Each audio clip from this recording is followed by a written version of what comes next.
শিমুলতলি, এক সবুজ শ্যামল গ্রাম। গ্রামের প্রধান আকর্ষণ তার দীর্ঘ শিমুল গাছগুলো, যা বসন্তকালে তার লাল আবির ছড়িয়ে দিত চারদিকে। এই গ্রামেরই এক সাধারণ যুবক, নাম সৌম্য। সৌম্য ছিল গ্রামের ৮-১০টা ছেলের থেকে আলাদা। তার চোখে ছিল এক অন্যরকম স্বপ্ন, তার মুখে ছিল এক অদ্ভুত হাসি যা দুঃখের মাঝেও আশার আলো ছড়াত। সে ছিল অত্যন্ত বুদ্ধিমান, কিন্তু তার মেধার কোনো প্রকাশ ছিল না। সে কৃষকের ছেলে, তার জীবন আর ৫টা কৃষকের ছেলের মতোই, কিন্তু তার মন ছিল এক অন্য জগতে। শিমুলতলি গ্রামের প্রধান অর্থনৈতিক উৎস ছিল তার উর্বর জমি। গ্রামের বেশিরভাগ মানুষই তাদের জমি চাষ করে জীবিকা নির্বাহ করত।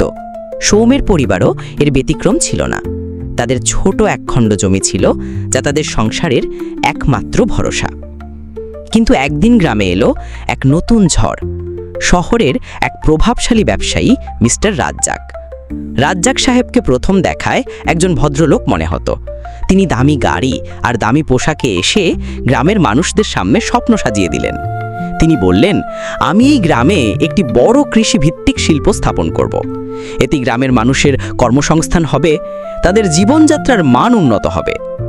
আমি প্রতিটি জমি তার বাজার মূল্যের চেয়ে বেশি দামে কিনব। রাজ্জাক সাহেবের কথায় গ্রামের সরল মানুষগুলো সহজেই মুগ্ধ হলো।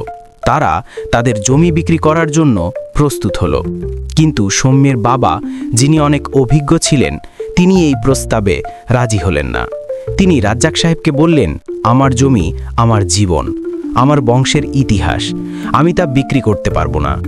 রাজ্জাক সাহেব হাসলেন, কিন্তু তার হাসির আড়ালে লুকিয়ে ছিল এক শয়তানি বুদ্ধি। তিনি গ্রামের কিছু মানুষকে ঘুষ দিলেন। তাদের দিয়ে সৌম্যের বাবার বিরুদ্ধে একটি মিথ্যা গুজব ছড়ালেন। গুজবটি ছিল এমন যে সৌম্যের বাবা নাকি গ্রামের উন্নয়নের বিরুদ্ধে কাজ করছেন। গ্রামের মানুষেরা, যারা সরল মনে রাজ্জাক সাহেবকে বিশ্বাস করেছিল, তারা সৌম্যের বাবার উপর বিরক্ত হল। সৌম্য এই পরিস্থিতি দেখে খুব কষ্ট পেল। সে বুঝতে পারছিল যে রাজ্জাক সাহেব তাদের ঠকাচ্ছেন, কিন্তু তার কাছে কোনো প্রমাণ ছিল না।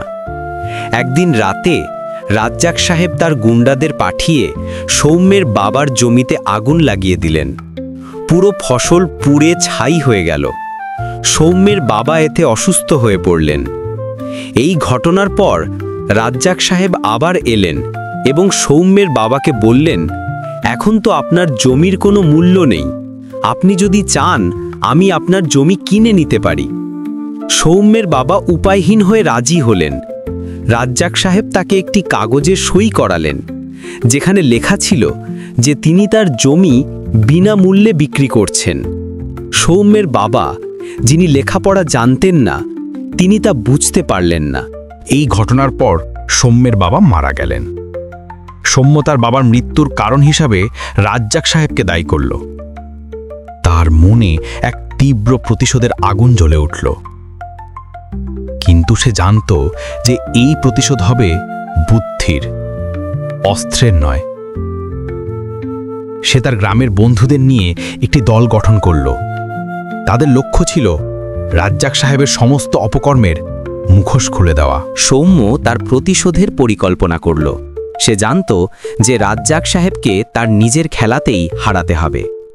সৌম্য তার বাবার কাছ থেকে শেখা কিছু প্রাচীন কৃষিকাজ এবং কিছু আধুনিক প্রযুক্তির জ্ঞান নিয়ে শহরে গেল। তার সাথে ছিল তার ৩ বন্ধু, হাসান, আলী এবং রহিম।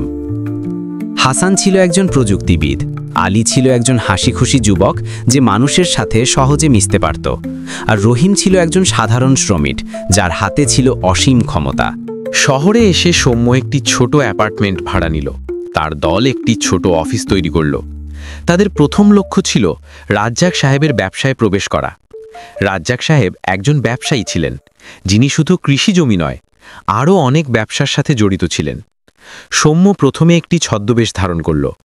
সে একজন সাধারণ শ্রমিক হিসেবে রাজ্জাক সাহেবের কোম্পানিতে আবেদন করল, কিন্তু তার আবেদনপত্রে সে তার বুদ্ধিমত্তার পরিচয় দিল। রাজ্জাক সাহেব তার আবেদনপত্রে দেখে অবাক হলেন এবং তাকে একটি সাক্ষাৎকারের জন্য ডাকলেন। সৌম্য সাক্ষাৎকার দিতে গেল। রাজ্জাক সাহেব তার সামনে কিছু কঠিন প্রশ্ন রাখলেন। সৌম্য হাসতে হাসতে সব প্রশ্নের উত্তর দিল। রাজ্জাক সাহেব তার উত্তরে মুগ্ধ হলেন এবং তাকে একটি বড় পদের প্রস্তাব দিলেন। সৌম্য বিনয়ের সাথে তা প্রত্যাখ্যান করল। সে বলল, আমি একটি ছোট চাকরি চাই, আমি শুধু কাজ শিখতে এসেছি। রাজ্জাক সাহেব তার উত্তরে অবাক হলেন, কিন্তু তাকে একটি ছোট চাকরি দিলেন। সৌম্য যখন রাজ্জাক সাহেবের কোম্পানিতে কাজ করা শুরু করলো, তখন সে দেখতে পেল যে রাজ্জাক সাহেব কতটা দুর্নীতিগ্রস্ত। তিনি শুধু সাধারণ মানুষকে ঠকাচ্ছেন না, তিনি সরকারের সাথেও জালিয়াতি করছেন। সৌম্য তার দলের বন্ধুদের এই তথ্য দিল। হাসান, যিনি একজন প্রযুক্তিবিদ ছিলেন, তিনি রাজ্জাক সাহেবের কম্পিউটারে প্রবেশ করলেন। তিনি তার সমস্ত ফাইল ডাউনলোড করলেন এবং তার জালিয়াতির প্রমাণ জোগাড় করলেন। একদিকে সৌম্য, অন্যদিকে তার দল, সবাই মিলে এক নতুন খেলা শুরু করলো। সৌম্য তার বুদ্ধিমত্তা দিয়ে রাজ্জাক সাহেবকে বিভ্রান্ত করতে শুরু করলো। সে তার ব্যবসায় কিছু মিথ্যে তথ্য ছড়াতে শুরু করলো, যেমন একটি নতুন কোম্পানির সাথে তার চুক্তি হয়েছে, যা আসলে হয়নি। এই মিথ্যে তথ্যগুলো এমনভাবে সাজানো হয়েছিল যে রাজ্জাক সাহেব তা বিশ্বাস করতে বাধ্য বলেন। রাজ্জাক সাহেব যখন এই মিথ্যে তথ্যের উপর ভিত্তি করে বিনিয়োগ করতে শুরু করলেন, তখন তার ব্যবসা লোকসানে যেতে শুরু করলো। হাসি এবং বুদ্ধির মাধ্যমে সৌম্য তার প্রতিশোধের পরিকল্পনাকে সফল করল। সে একটি ইউটিউব চ্যানেল খুলল, যেখানে সে একটি ছদ্মবেশ ধারণ করে রাজ্জাক সাহেবের জালিয়াতি নিয়ে কৌতুকপূর্ণ ভিডিও তৈরি করতে শুরু করল। এই ভিডিওগুলো হাস্যকর ছিল, কিন্তু তার পেছনে ছিল এক গভীর সত্য। গ্রামের মানুষ এবং শহরের কিছু মানুষ এই ভিডিওগুলো দেখে হাসতে হাসতে রাজ্জাক সাহেবের আসল পরিচয় জানতে পারল। রাজ্জাক সাহেব বুঝতে পারছিলেন যে তার ব্যবসা লোকসানে যাচ্ছে। তিনি জানতেন না কে এর পেছনে আছে। তিনি তার লোকজনকে দিয়ে অনুসন্ধান করতে শুরু করলেন, কিন্তু সৌম্য এবং তার দল এতটাই চতুর ছিল যে তারা কোনো প্রমাণই রেখে যায়নি। রাজ্জাক সাহেব যখন তার শত্রুকে খুঁজে বের করতে পারলেন না, তখন তার মনে সন্দেহ দানা বাঁধল। তিনি ভাবতে শুরু করলেন যে তার কোনো বিশ্বস্ত কর্মচারী তার সাথে বিশ্বাসঘাতকতা করছে। একসময় রাজ্জাক সাহেব তার লোকসান সামাল দিতে পারছিলেন না। তার কোম্পানির শেয়ারের দাম কমে যাচ্ছিল। তিনি যখন তার সমস্ত সম্পত্তি বিক্রি করে তার ঋণ পরিশোধ করার চেষ্টা করলেন, তখন তিনি জানতে পারলেন যে তার কোনো সম্পত্তি তার নামে নেই। তার সমস্ত সম্পত্তি ছিল একটি মিথ্যা নামে, যা তিনি তার জালিয়াতির জন্য ব্যবহার করেছিলেন। সৌম্য এবং তার দল এই তথ্য আগেই পেয়েছিল এবং তারাই মিথ্যা নামের মালিকানা বদল করে নিয়েছিল।